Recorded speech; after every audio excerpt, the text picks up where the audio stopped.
शिवसेना प्रमुख नेते आणि प्रमुख कार्यकर्ते यांच्या उपस्थितीत बैठक पार पडली। 2000 साली राजकीय क्षेत्रात प्रवेश केला आणि त्यानंतर पुरंदरेमध्ये माझी गरज आहे असं मला वाटलं आणि मी इथे निवडणूक लढवण्यासाठी आलो। जनतेने साथ दिल्याने मी पहिल्यांदा आमदार झालो। त्यावेळी विजय शिवतारे शेंबड्याचा नेता म्हणून मला ओळखलं जायचं। राष्ट्रवादीचे संभ्रम निर्माण करत आहेत। खुन्नस म्हणून अजित पवारांच्या विरोधात उभे राहिलो आहे। मी शरद पवारांचा हस्तक नाही। राज्यात जो चिखल झालेला आहे याबाबतीत नवीन पर्व सर्व सामान्यांचे यावे आणि पवार पर्व संपवण्यासाठी मी उभा आहे। जिल्ह्यात कोणी मोठा नेता होऊ नये यासाठी पवार कुटुंबियांनी प्रयत्न केले। ही निवडणूक मी लढणार आणि जे काही छुपे आशीर्वाद मला आहेत, राष्ट्रवादीचे जिल्हा परिषद सदस्य ज्यांना आम्ही निवडून आणले ते आमच्यावर डोळे वटारत आहेत। 1 तारखेला सासवडच्या पाखली तळावर माझ्या निवडणुकीचं बिगुल फुंकलं जाईल। तिसरा पर्याय म्हणून मला जनतेने मतदान करण्याचा निर्णय घेतलाय।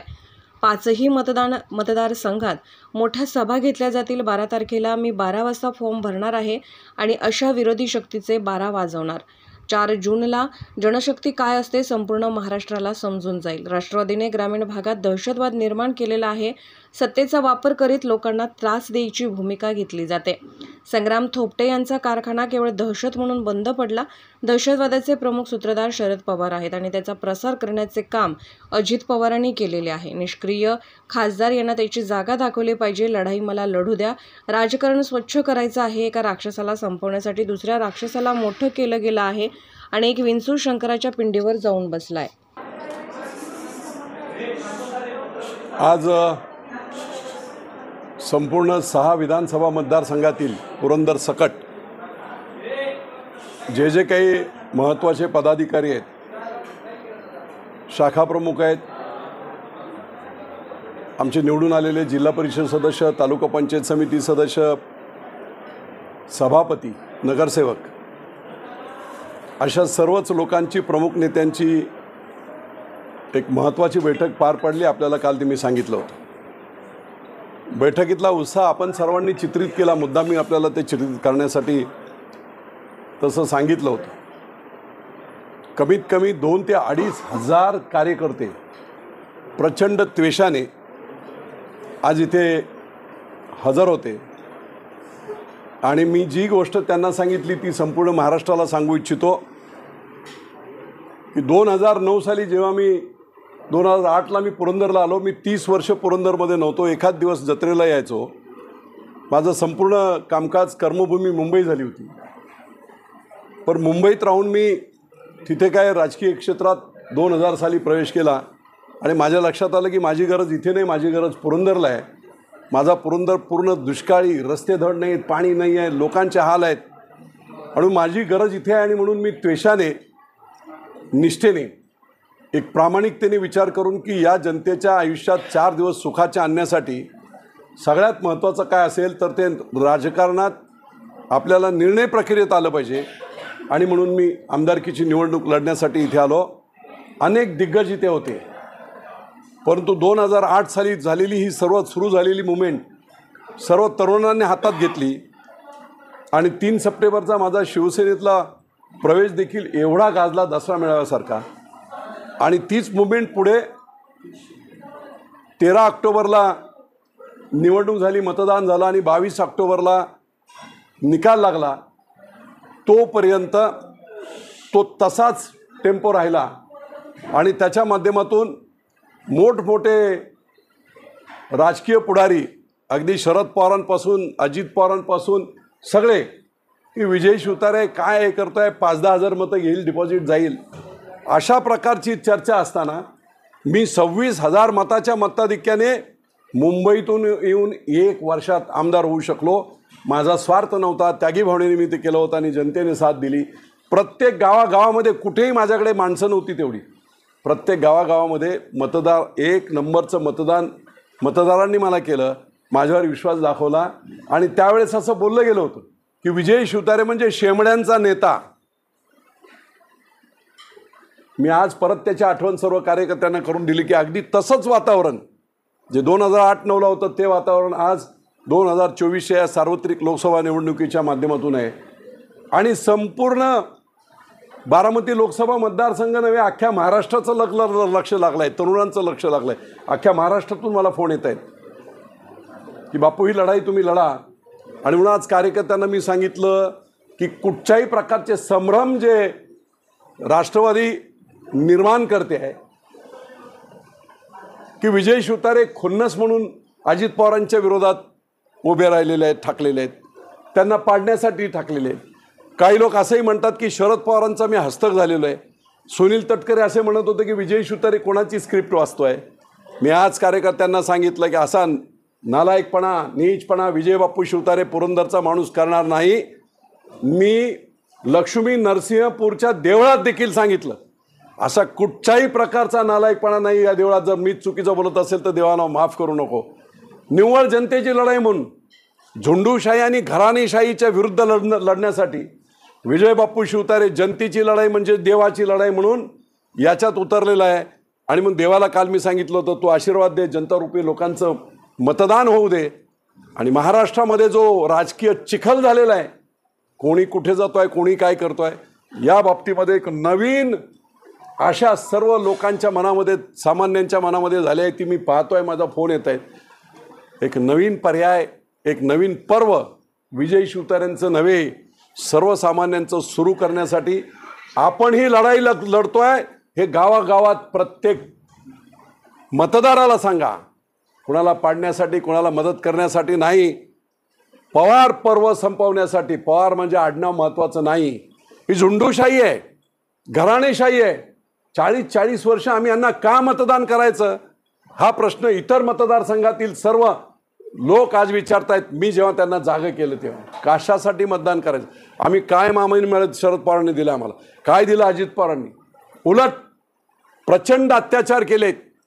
पुणे जिल्ह्यामध्ये पवार सोडून दुसरा कोणी निर्माण झाला नाही पाहिजे, मोठा झाला नाही पाहिजे. सगळ्यांचे पाय कापण्याचे प्रयत्न त्यांनी केले आहेत. मग ते भोर असो, पुरंदर असो, एवढं डिटेल मी तुम्हाला आता सांगणार नाही. 1 तारखेला आमची पहिली मुवमेंट ही आहे की ही लढाई आम्ही जिंकण्यासाठीच लढतो आहे. हे फक्त पुरंदरच्या आज आणि सर्व आलेले कार्यकर्ते नव्हे, पण आपल्या माध्यमातून संपूर्ण बारामती लोकसभा मतदारसंघातील सर्व मतदारांना मी सांगतो आहे, कोणालाही लढवणे आणि कोणाला हरवण्यासाठी नव्हे, तर झुंडूशाही आणि हुकुमशाही पवार रूपी नावाची संपवण्यासाठी हे धर्मयुद्ध म्हणून मी स्वीकारलेलं आहे. आणि म्हणून कोणी मनात शंका ठेवू नका. मी काल निमगाव केतकीला गेलो होतो. 21 गावांचा मोठा बाजार आहे, 12,000 लोकसंख्येचं गाव आहे. आणि बाजारात मी पाहिलं रे बाप्पाले प्रचंड क्रेज आहे लोकांमध्ये. पण हळूहळू एक जण मला जवळजवळ 27-28 लोक मला भेटले. जवळ यायचं, काय बापू माघार घेऊ नका बरं का, माघार घेऊ नका. एवढी भीती यांची आहे की मी माघार घेऊ नका हे सांगताना सुद्धा कानात माझ्या सांगतायत. पण शीतावरून भाताची परीक्षा, सर्वसामान्य माणूस किती पेटून उठलाय या प्रस्थापित आहे. आणि म्हणून मी सर्व जनतेला या माध्यमातून सांगू इच्छितो, संपूर्ण इंदापूर असेल, भोर असेल, पुरंदर असेल, खडकवासला असेल, सर्वांना मी सांगू इच्छितो, ही निवडणूक मी लढणार. मला जनतेचा आशीर्वाद असेल, काय आणखी काही छुपे आशीर्वाद असतील, जे असतील ते, ज्यांना जे काम, शेवटी नेते जरी माणसंच आहेत ना, त्यांना या न्याय करतोय ना. आम्हाला करता येत नाही, पण एक माणूस जर उभा ठाकलाय तर त्याला मदत केली पाहिजे, एवढी भावना तर सद्विक बुद्धी प्रत्येकाच्या मनात येईल. आणि मला खात्री आहे नेत्यांपासून, सर्वपक्षीय नेते, मी तुम्हाला सांगतो, सर्वपक्षीय कार्यकर्ते, मी गेले 10 दिवस पाहतोय, राष्ट्रवादीचे निवडून आलेले नगरसेवक, राष्ट्रवादीचे जिल्हा परिषद सदस्य माझ्याशी संपर्कात की थांबवलं पाहिजे, आम्हीच यांना मोठं करायचं आणि यांनी आमच्यावर डोळे वटारायचे, संपलं पाहिजे. ही भूमिका सर्वपक्षीय आहे. भाजपच्या लोकांना आज मला जे माहीत पडलं ते आपल्याला सांगतोय. प्रत्येक ठिकाणी स्थानिक स्वराज्य संस्था एकत्र होणार नाहीत. आणि म्हणून काही भाजपच्या नगरसेवकांनी मला सांगितलं की बाप्पा आम्ही काय करायचं, आता निवडणूक असेल 5-6 महिन्यामध्ये, आणि मग हे अजित पवारचं घड्याळ जर आम्ही घेऊन गेलो, घरात पोचवलं, उद्या एकत्र होणार नाही आणि एकत्र निवडणूक नाही झाली तर कमळाच्या विरुद्ध प्रचार करायला अजित पवार ताकद द्यायला याच लोकांना इथे येईल, आमची अवस्था काय होईल. हा संभ्रम सगळ्यांना आहे. कारण अजित पवारांचं राजकारण इतकं स्वार्थी राजकारण आहे. महाविकास आघाडीच्या दरम्यान आम्ही बाहेर पडलो, त्याचंही मेन कारण तेच होतं की अन्याय अत्याचार होते. अहो एवढंच काय, विधानसभेमध्ये माननीय मुख्यमंत्री एकनाथराव शिंदे यांनी विधानसभेचं पहिल्या भाषणात सांगितलं, अजितदादा तुम्ही दादागिरी करून मी नगर विकास खात्याचा मंत्री होतो, माझ्या 800 कोटी तुम्ही घेऊन गेला, बोललो का तुम्हाला मी काय? ही जी मानसिकता, ही प्रवृत्ती आहे, ही संपवण्यासाठी आपल्याला काम करायला पाहिजे. आणि म्हणून कार्यकर्त्यांना मी आता तसं सांगितलं. आमची पुढची स्टेप काय आहे त्या सांगतो, जास्त डिटेल सांगत नाही. 1 तारखेला पालखी तळावर, माऊलींच्या पालखी तळावर जशी माझी पहिली सभा उद्धवसाहेब ठाकरेंच्या उपस्थितीत झाली होती, आज कोणी नाही आहे. द्रोणाचार्य आहेत, आशीर्वाद देणारे लोक आहेत, जनसामान्यांची लढाई आहे.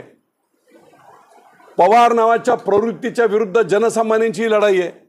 त्या स्टेजवर जनसामान्य असतील आणि 1 तारखेला पालखी तळावर हे बिगुल आम्ही फुंकू. 1 तारखेला कमीत कमी 50-60 हजाराची मॅसिव्ह सभा तिथे होईल आणि तिथे खऱ्या अर्थाने बिगुल फुंकलं जाईल. त्याच्यानंतर माझी ओळखपत्र वगैरे जी असतील ती सगळी ओळखपत्र गावागावामध्ये, मला न काल मी एका गावाचं नाव घेत नाही कारण त्यांना त्रास होईल, इंदापूरमधल्या एका गावात गेलो होतो. 100-150 सर्व वरिष्ठ वगैरे उन्हाचा हे होता, महादेवाच्या मंदिरात बसलो आणि सांगितलं त्यांनी की बापू काय, तर म्हणे बापू तुम्ही आमच्याकडे आला नसता तरीही मी बोलल्यानंतर आमचा निर्णय पक्का होता की ही नामी संधी आहे.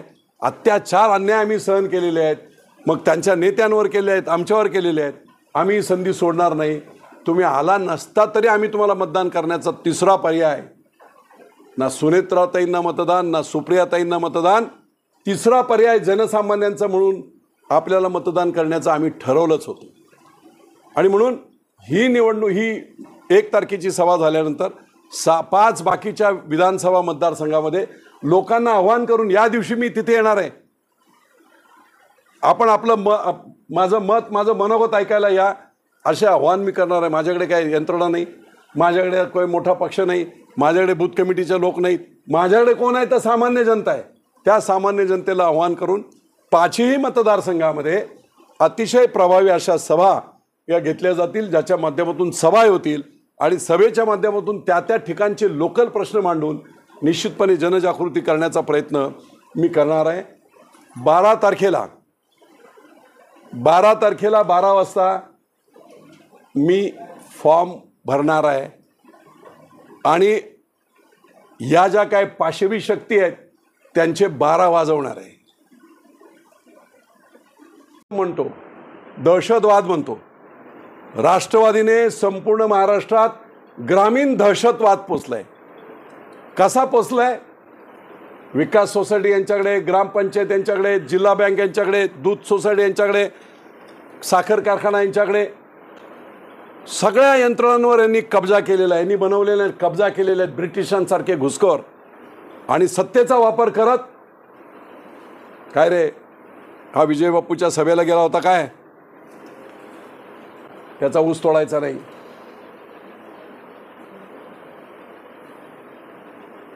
हा जरा आजूबाजूला बोलतो, बघतो काय, भाजपचं काम करतो काय, त्याला विकास सोसायटीतून कर्ज नाही द्यायचं, याला गायीसाठी कर्ज नाही द्यायचं, गोठ्यासाठी कर्ज नाही द्यायचं, कुठच्याही शासकीय योजना आहेत त्याला कर्ज नाही द्यायचं. अहो एवढंच काय, संग्राम थोपटेचा कारखाना आज बंद पडलाय. का कारखाना बंद पडलाय? निव्वळ दहशत म्हणून बंद पडलाय. तिकडे पवारांचा कारखाना शिरूरला का बंद झालाय? पवार फक्त अजित पवारवाले नाही म्हणून बंद झालाय. आणि म्हणून शरद पवार तेच आहेत. ह्या सगळ्या शक्तीचा उगम, ह्या दहशताचा उगम करणारा कोण असतील तर ते शरद पवार आहेत. आणि त्याला त्याच पद्धतीने संपूर्ण महाराष्ट्रावर दहशत ठेवण्याचं काम हे अजित पवारांनी केलेलं आहे. त्यामुळे सर्व ठिकाणी मी हेच सांगतोय, काही ठिकाणी अशी ॲलिगेशन झाली की आपण पवार साहेबांवर बोलत नाही. पवार साहेबांना वरिष्ठ नेते आहेत, पण त्यांनी जे केलेली कामं आहेत त्याच्यावर मी बोलणार. सुप्रियाताईंनी 15 वर्ष खासदारकी केली म्हणून 9 मला संसदरत्न पुरस्कार मिळाले. 98% माझी उपस्थिती लोकसभेमध्ये आहे. ताई तुमची 98% उपस्थिती लोकसभेमध्ये आहे, पण 2% काम सुद्धा तुमचं अख्ख्या मतदारसंघात नाही. काय काम केलं ते सांगायची आणि विचारायची वेळ आली. आणि म्हणून एका बाजूला निष्क्रिय खासदार, निव्वळ कोणाची मुलगी आहे म्हणून हे चालणार नाही, आणि दुसऱ्या बाजूला एक माणूस नवीन अजित पवार बोलतायत माझी धर्मपत्नी आहे, सौभाग्यवती आहे, म्हणून 25 लाख लोकांनी मतदान करा, ही लोकशाहीची थट्टा आहे. आणि थट्टा होऊ द्यायची नसेल तर या दोघांना जनतेने चितपट केलं पाहिजे. अशा प्रकारची जी काही भूमिका आहे ती भूमिका मोडण्यासाठी आणि हा ग्रामीण दहशतवाद, रुरल टेररिझम हा मोडून काढण्यासाठी आणि महाराष्ट्रामध्ये चांगले दिवस आणण्यासाठी तुम्हाला आम्हाला सगळ्यांना जिथे ज्याला शक्य असेल त्यांनी आपापल्या पद्धतीने युद्ध लढावं, अशा प्रकारची समज आणि अशा प्रकारच्या सूचना ह्या मी कार्यकर्त्यांना दिलेल्या आहेत. प्रचंड जोश आहे.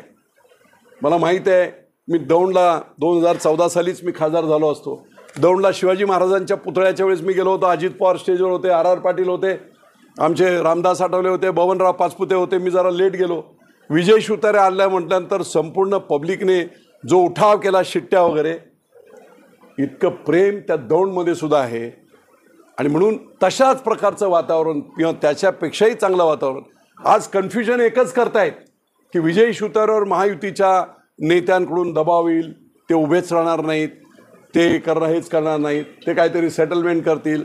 आजच्या माध्यमातून आपण सर्वांच्या माध्यमातून with the due respect to my all honourable leaders, सगळ्या माझ्या मुख्यमंत्र्यांपासून देवेंद्र फडणवीसांपासून राज्यातल्या सर्व नेत्यांना हात जोडून मी विनम्रपणे सांगतो की लढाई मला लढू द्या. ही धर्माची लढाई आहे. राजकारणाचं स्वच्छताकरण करायचं असेल तर निश्चितपणे आपल्याला हे करावं लागेल. एका राक्षसाला थांबवण्यासाठी दुसरा राक्षस मोठा केला तर अडचण होईल. आणि म्हणून मला एकाने काल एक सांगितलं, ते शेवटचं वाक्य मी सांगतो की प्रचंड ग्रामीण भागात टेररिझम यांनी केलेलं आहे, दहशतवाद केलेला आहे, अनेकांना दुखावलेला आहे. हा विंचू आहे ना, विंचू अनेकांना डसला आहे, पण आता तो महादेवाच्या पिंडीवर जाऊन बसला आहे मोदी साहेबांच्या इथे. अडचण अशी झाली आहे की चप्पल मारावी तर महादेवाला सुद्धा लागते आणि विंचालाही मारता येत नाही. ही भावना लोकांची आहे. आणि म्हणून फक्त एक नव्हे, विंचूरूपी फक्त एक अजित पवार नव्हे, ह्या दोन्ही शक्तींचा बिमोड आपल्याला करायला पाहिजे अशी माझी प्रामाणिक मत आहे. मी माझं सर्वस्व अर्पण करून या लढाईत उतरलो आहे. माझ्या कुठच्याही वैयक्तिक भावना नाहीत. मी आजच जाहीर करतो संपूर्ण महाराष्ट्राच्या समोर, निवडून आल्यानंतर काल तिथे मी देवळात सुद्धा सांगितले, विजय शिवतारे फकीर म्हणून संपूर्ण आयुष्य महाराष्ट्रासाठी आणि राज्यासाठी आणि देशासाठी समर्पित करेल. वैयक्तिक मी काहीही काम करणार नाही.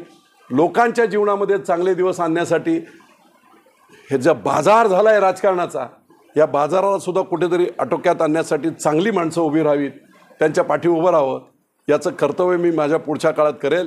आणि म्हणून मी संपूर्ण बारामती लोकसभा मतदारसंघातील माझ्या सर्व मायबाप जनतेला, माता भगिनींना, सर्वांना आपल्या माध्यमातून आज विनंती करतो, सगळे कन्सेप्ट, सगळ्या शंका कुशंका दूर सोडा. विजय शिवतारे आपल्यासाठी, माझ्यासाठी नव्हे, जनसामान्यांसाठी उभा राहतोय. या जनसामान्यांच्या लढाईमध्ये आपण सर्वांनी साथ द्यावी हीच विनंती. धन्यवाद. आल्यामुळे कोंडी झाले असं म्हणायचं? हां, महायुतीमध्ये अजित पवार गट आल्यामुळे कोंडी झाले असं वाटतं? मी एवढा मोठा नाही त्याच्यावर वक्तव्य करेन. जर अजित पवार फुटून गेले नसते तरी तुम्ही निवडणूक लढला असता का लोकसभेची? अहो, मी 2014 साली प्रयत्न केला, सगळ्यांना माहिती आहे. त्याच वेळेस मी निवडून आलो. 2019 साली सुद्धा प्रयत्न केला, पण शिवसेनेकडे ती जागा नव्हती. हा प्रयत्न मी आज नाही करत आहे, लक्षात घ्या. हा 2014 पासूनचा माझा प्रयत्न आहे की या प्रवृत्तीविरुद्ध लढण्याचा. 2014 पासून, नवीन नाही. बापू, एक दुसरा प्रश्न असा आहे की तुम्ही आता म्हणताय की आम्ही अपक्ष पद्धतीने निवडणूक लढणार, तुम्ही ते ठाम आहात, परंतु पक्ष कारवाईला सामोरं जावं लागेल बापू तुम्हाला. मी जनतेसाठी फाशी सुद्धा जायला तयार आहे.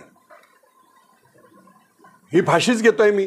एवढ्या मोठ्या याला मी जेव्हा टक्कर मारतोय, जिंकलो तर जनतेचा आहे, त्यावेळी मला फाशी झाली तरी काय हरकत नाही, कोणी फाशी दिली तरी हरकत नाही, पण पाठीमागे मी हटणार. बापू, अजूनही विजय बापू शिवसेनेत आहेत का आत्ताच्या या क्षणाला? कारण अपक्ष मी शिवसैनिक आहे, बाळासाहेबांच्या विचारांचा शिवसैनिक आहे.